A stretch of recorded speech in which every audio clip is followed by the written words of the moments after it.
E eu fiquei, deu até vontade de chorar agora, depois do louvor, não estava esperando isso. Porque, assim, essas músicas que, na parte que fala, né, que nós não somos dignos nem de desatar as sandálias do Senhor, né? Eu fico perplexa, assim, porque o amor de Deus é uma coisa que me constrange de verdade, quando eu paro para pensar, assim, um Deus tão grande, tão soberano, tão poderoso, se importar com a gente, que não é nada nem digno de desatar uma sandália dele. E é um amor que realmente me constrange profundamente. Então, eu sempre fico muito nervosa quando vou falar, então se eu gaguejar, repetir várias vezes a mesma coisa, vocês me perdoem. Há uns meses atrás, eu tive uma conversa com o pastor Vinícius, não sei nem se ele vai se lembrar disso, e eu estava compartilhando algo que aconteceu comigo, e ele me falou a seguinte frase: bem-aventurados aqueles que são perseguidos por causa do nome do Senhor, né? E aquilo ali ficou dentro de mim por um tempão, assim, várias situações assim que foram acontecendo, aquilo ali foi mexendo tanto comigo. E daí, na segunda-feira, quando ele me mandou a mensagem para trazer a palavra, primeiro eu demorei para responder, que eu fiquei com medo. Mas eu falei assim, não, eu vou aceitar, porque a minha mãe sempre falou isso: quando alguém te convida para falar de Deus, você nunca fala que não. Porque você vai falar do amor da sua vida, da pessoa que te fez, enfim, tantas outras coisas. E aí, na hora eu senti que era o momento de eu compartilhar sobre tudo isso que o Senhor estava me ensinando desde aquele dia daquela conversa. E aí eu quero ler primeiramente com os irmãos, em Mateus 5, a partir do verso 1 mesmo.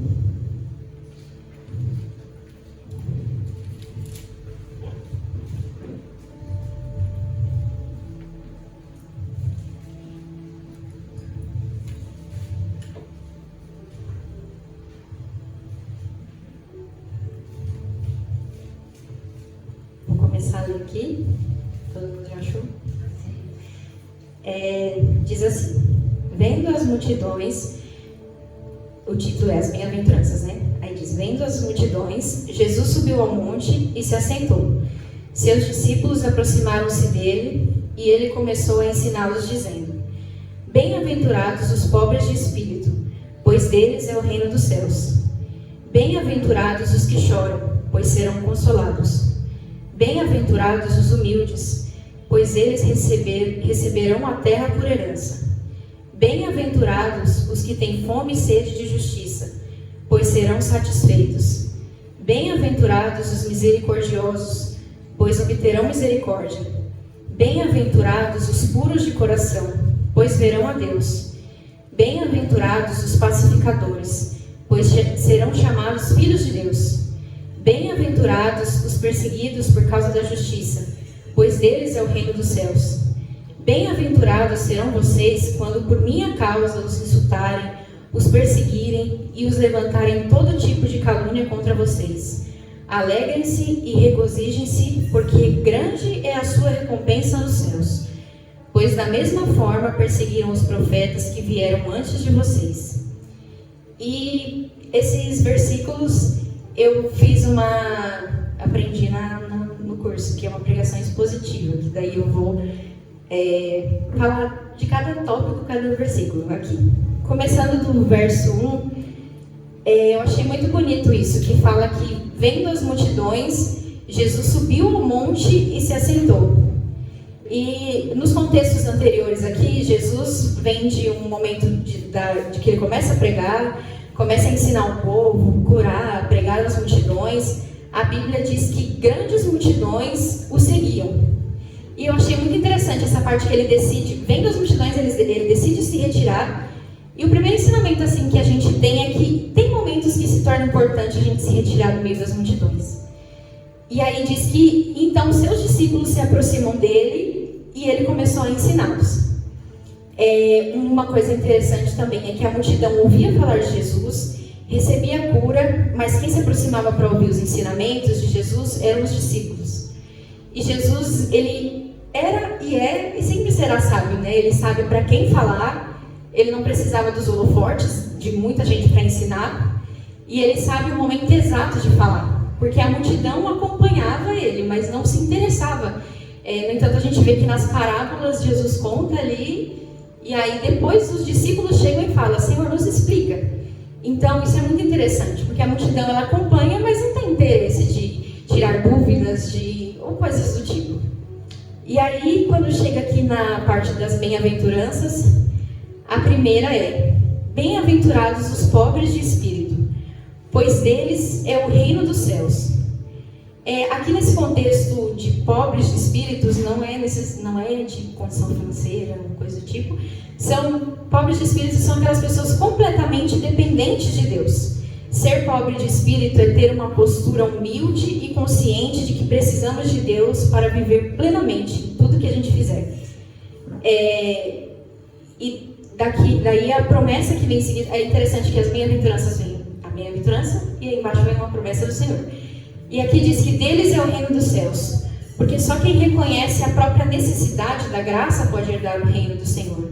Então, por isso que é importante a gente ser pobres de espírito, porque daí a gente entende que Deus que tem o controle da nossa vida, que a gente não tem esse poder. Aí a segunda bem-aventurança é: bem-aventurados os que choram, pois serão consolados. Em Lucas 6 também narra um pouco sobre as bem-aventuranças, e eu quis trazer também. Lucas 6, 21, a parte B, que fala: bem-aventurados vocês que agora choram, pois haverão de rir. E eu achei interessante também que eu trouxe um outro contexto de um salmo que eu lembrei, o Salmo 126, o versículo 5 e o versículo 6, que diz que aqueles que semeiam com lágrimas, com cantos de alegria colherão. Aquele que sai chorando enquanto lança semente, voltará com cantos de alegria, trazendo os seus feixes. Chorar aqui não envolve somente chorar pelas tristezas que a gente tem no nosso dia, ou coisas assim, mas também chorar pelas tristezas do mundo, enfim, o mundo está perdido. Então, às vezes, eu acho que todo mundo assim se desespera um pouco, dá vontade de chorar mesmo, de ver assim como as coisas andam e tudo mais. Mas o importante é que o Senhor, Ele tem uma promessa de que a gente haverá de rir. E a gente será consolado. Ele deixou o Consolador conosco. Então, para cada vez que a gente chorar, que a gente se entristecer por algo, que nós venhamos nos lembrar disso, que bem-aventurados somos nós, porque nós choramos também.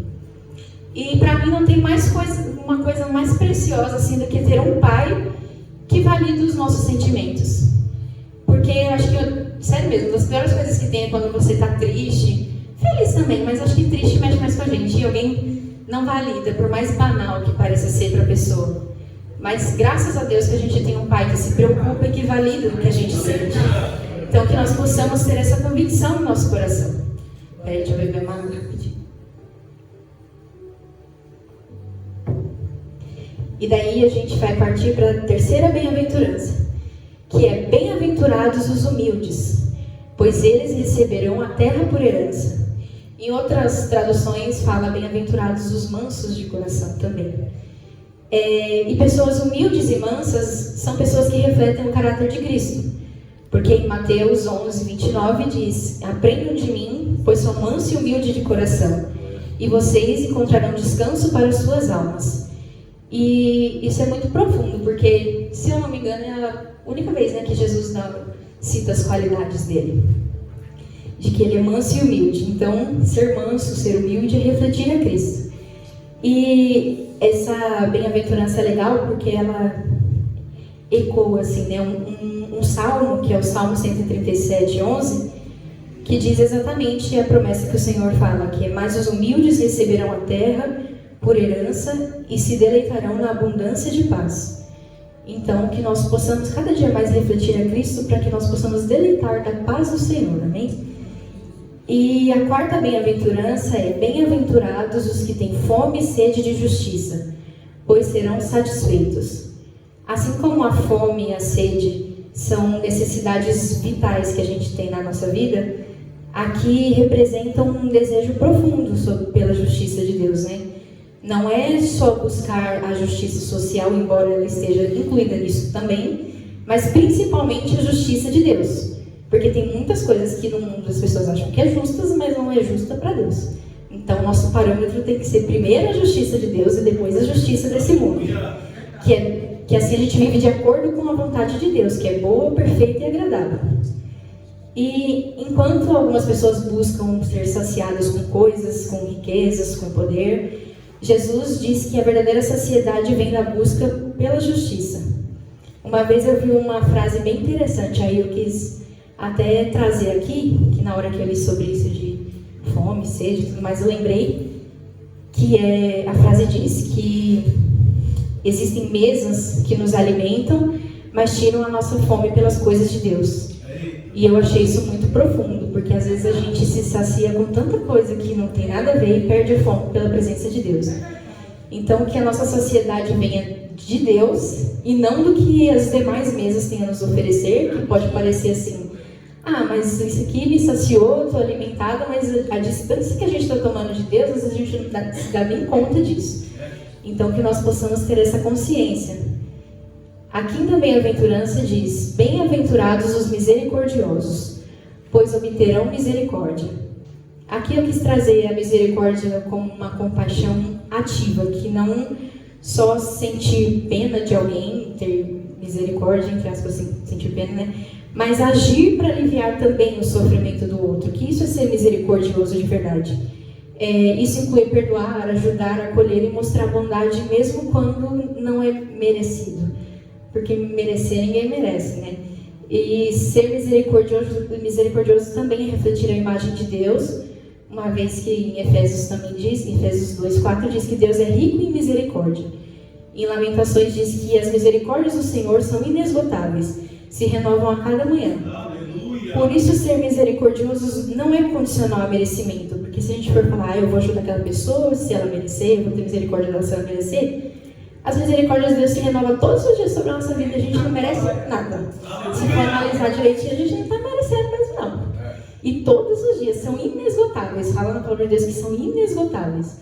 Então, que a gente possa ter esse caráter de Cristo também. E a sexta bem-aventurança diz que bem-aventurados são os puros de coração, pois verão a Deus. Ser puro de coração é ter sinceridade interior, não apenas de uma aparência externa, de uma religiosidade, mas um coração íntegro e sem hipocrisia. Um coração que busca agradar a Deus de verdade, não para mostrar para as pessoas, mas que nós possamos ter um coração puro, íntegro no Senhor.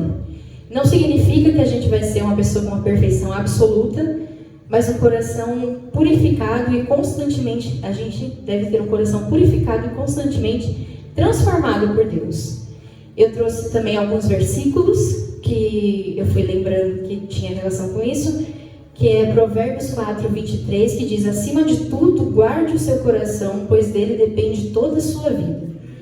E o Salmo 51:10 diz: cria em mim um coração puro, ó Deus, e renova dentro de mim um espírito estável. Então, que a gente venha ter esse coração, venha fazer essa oração, de que o Senhor crie um coração puro, um coração igual ao do Senhor dentro de nós. E aí eu achei interessante isso de criar um espírito estável. Esse ano na faculdade, eu estou estudando muita coisa de química, biologia. Aí quando falou estável, eu lembrei de átomos. Aí eu falei assim, é tão importante a gente ser estável, porque tipo, se um átomo não é estável, ele não cumpre a função própria dele, ele até atrapalha, na verdade. Que ele pode virar radioativo, pode virar um tanto de coisa. Ou seja, a gente tem que ter um espírito estável, equilibrado ali para cumprir nossa função, para ser inteiro, para a gente se manter inteiro, porque um átomo não estável ele vai se degradando também. Então que a gente venha ter um coração estável. Lembra de um átomo e fica estável. É isso. E é interessante que a função não é a principal, mas um átomo sempre procura ser instável. Peraí, eu vou beber água de novo.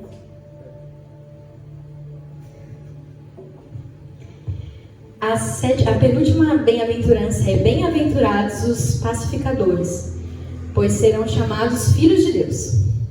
Promover a paz não é apenas evitar conflitos, implica na gente agir com sabedoria e amor, mesmo em meio a situações de conflito. Não é somente a ausência de guerra e briga, mas ter a verdadeira paz que vem de Deus, que é justamente ter uma plenitude, porque essa é a paz que vem do Senhor, e ter um equilíbrio. Por mais que é difícil, às vezes a gente vê uns conflitos, a gente não quer ser equilibrado. Mas é importante a gente ter paz e ser equilibrado, tentar no máximo agir com sabedoria e com amor. E mais uma vez, pacificadores são pessoas que refletem o caráter de Cristo e por isso serão chamados filhos de Deus. A oitava bem-aventurança diz: bem-aventurados os perseguidos por causa da justiça, pois deles é o reino dos céus. Eu achei interessante que a promessa da primeira e da última são iguais, que falam: pois deles é o reino dos céus. Eu achei interessante assim, essa observação. E uma coisa muito interessante é que você é perseguido quando se parece com Cristo. Eu até brinco com a minha prima às vezes que quando tipo assim, as coisas estão muito boas, é porque a gente está fazendo alguma coisa errada. Entendeu? Sempre tem que ter um negocinho ali, a gente tem que ser humilhado um pouquinho às vezes, para saber que a gente está no caminho certo. E foi daqui assim que surgiu meio que essa pregação. Eu vou falar um pouco por cima o que era a situação. Há uns anos atrás, eu estava lá na escola e, assim, existem perseguições muito maiores, né? A minha, assim, tem gente morrendo por causa disso, a minha é só um exemplo. E aí as pessoas começaram a descobrir, assim, que eu era da igreja e tudo mais. E assim, foi um período difícil, mas um período que eu aprendi muito. Porque o que acontece? Eu comecei a ser excluída das pessoas. Era bem chato, qualquer coisa que eu falava, qualquer coisa que... Às vezes eu nem falava, e toda pessoa ficava assim: ah, mas é porque é crente. Ah, mas ela é inocente demais. Ah, mas não sei o quê. Aí eu tinha alguns amigos que simplesmente se omitiram diante disso, as pessoas faziam chacota com a minha cara, e o pessoal ficava tipo assim, ou ia junto na onda, ou me deixava também. E assim, foi um período bem difícil mesmo, eu fiquei bem chateada na época. Aí eu lembro que eu chegava em casa chorando, e aí eu ficava: meu Deus do céu, mas eu nem cheguei a falar, porque eu nunca gostei de falar tipo assim: ah, eu sou crente, eu sou eu mesma, e a pessoa percebe. Às vezes eu tenho as oportunidades de falar de Jesus ali, mas eu não gosto de chegar assim: ah, eu sou crente, entendeu? Não sei se está certo ou se está errado, mas eu não gosto, eu prefiro demonstrar mesmo assim. Aí eu lembro que eu chegava em casa chorando, ficava bem triste e tudo. Aí teve um dia que minha mãe foi lá no culto de quarta-feira de Itaquá. Eu não lembro por qual motivo que eu não fui. Aí a minha mãe, e esse dia eu fiquei chorando em casa também, por causa disso. Aí a minha mãe voltou com uma sacolinha na mão. Aí ela me entregou, eu abri, tinha um livro lá dentro. Estava escrito assim: fique forte. Aí quando eu abri a capa desse livro, eu vi, tipo, tinha uma dedicatória de um homem que chama Douglas, que eu não sei quem é esse Douglas até hoje. Eu sei que minha mãe falou assim: olha, esse homem foi lá a primeira vez na igreja, entregou um livro e falou que era para entregar para você. Eu não sei quem é ele. Eu sei que na hora que eu peguei esse livro, eu comecei a chorar tanto, porque foi tipo assim, como se fosse Deus pegando e fazendo assim: ó, tô cuidando de você, entendeu? Tipo, você tá passando por isso, mas eu tô vendo. Aquele dia, assim, sério, foi um dos dias que mais me impactou, assim, porque até hoje eu não sei quem é esse homem, não sei como ele sabia meu nome, não sei, e veio escrito Júlia, não sei quem, não sei o que lá, e Douglas no final. Eu falei: meu Deus, nunca aconteceu mais isso comigo, mas foi muito chocante, assim. E o livro foi fundamental, assim, na minha vida. Era um livro que falava muito sobre tudo que eu estava passando, e eu vi muito o cuidado de Deus ali mesmo. E depois eu entendi que tudo bem que eu passasse por aquilo, que o Senhor estava comigo, e que bem-aventurado seria eu por estar sendo perseguida por aquilo, né? Aí no versículo 11 aqui de Mateus 5, fala, né, que é tipo uma síntese de todas as bem-aventuranças. Fala: bem-aventurados serão vocês quando por minha causa os insultarem, os perseguirem e levantarem todo tipo de calúnia contra vocês. Alegrem-se e regozijem-se, porque grande é a sua recompensa nos céus, pois da mesma forma perseguiram os profetas que vieram antes de vocês.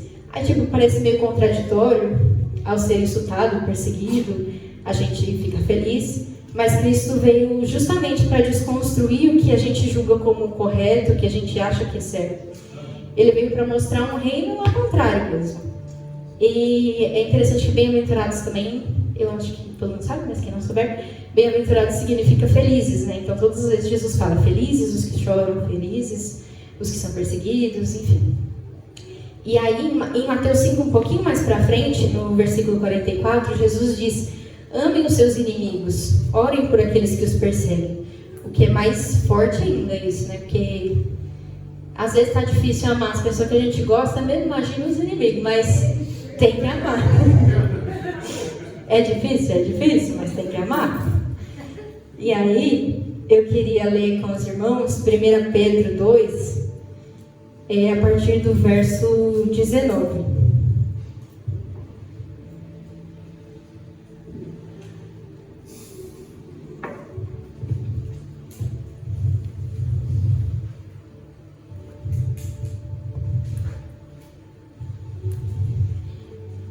1 Pedro 2, a partir do verso 19, diz: porque é louvável que por motivo de sua consciência para com Deus, alguém suporte aflições, sofrendo injustamente. Pois que vantagem há em suportar açoites recebidos por terem cometido mal? Mas se vocês suportam o sofrimento por terem feito bem, isso é louvável diante de Deus. Para isso vocês foram chamados, pois também Cristo sofreu no lugar de vocês, deixando exemplo para que sigam os seus passos. Ele não cometeu pecado algum, e nenhum engano foi encontrado em sua boca. Quando insultado, não revidava. Quando sofria, não fazia ameaças, mas entregava-se àquele que julga com justiça. Ele mesmo levou em seu corpo os nossos pecados sobre o madeiro, a fim de que morrêssemos para os pecados e vivêssemos para a justiça. Por suas feridas, vocês foram curados. Então, eu acho muito forte isso, que tem um exemplo clássico, né, do Judas, que quando traiu Jesus ele chamou de amigo, e de Pedro, que quando falou, não vai matar ele não. Aí ele falou, afasta de mim, Satanás. Então, assim, que a gente vem aprender que ser feliz de verdade não nos isenta de perseguição, de choro, e de a gente ser transformado todos os dias, né, para ter um coração mais puro, para sermos mais mansos, mais humildes, mais parecidos com Cristo, mas tudo isso nos molda e nos impulsiona para sermos imagem e semelhança dele. Então, por isso que Judas ali, naquele ato, ele estava empurrando Jesus para ser o Cristo, para se entregar por nós. E Pedro estava querendo tirar ele daquela missão que ele veio para fazer. Eu acho que assim, como ser humano, todo mundo ia ficar feliz, né? Se alguém falasse assim, não mata ele não. Entendeu? Mas Jesus sabia que ele tinha um propósito para cumprir. Então que a gente não venha se intimidar, que a gente venha entender que felizes são aqueles que passam por todos esses sofrimentos, porque Cristo já passou pelo maior por nós e não desistiu, não voltou atrás, e que a gente venha entender que nessas situações é onde a gente mais aprende. Eu queria ler, não sei se fala parafrasear uma música do Marco Teles, que eu gosto muito, só para finalizar assim, e que nos últimos meses assim tem sido uma oração assim para mim, porque é muito profundo assim você ver a letra dessa música. Aí eu pensei em tocar, mas eu falei, acho que lendo é melhor do que ler, dá para entender mais. Chama Canção do Cristão Medieval. E aí diz: ó Jesus, manso e humilde de coração, ouve-me e livra-me, Jesus, do desejo de ser estimado, do desejo de ser consultado, de ser exaltado. Precioso Jesus, manso e humilde de coração, ouve-me, livra-me, Jesus, do desejo de ser honrado, do desejo de ser louvado, do desejo de ser aprovado. Livra-me, Jesus, do medo de ser humilhado e desprezado. Livra-me, Jesus, do medo de ser exortado, ser esquecido. Dá-me a graça de desejar que outros sejam mais amados e estimados que eu. Dá-me a graça de, posto à parte, ver os outros sendo escolhidos. Que os meus lábios possam ter a graça de sorrir enquanto os meus olhos estão chorando. Cristo é a alegria que preenche a porção dos que te amam.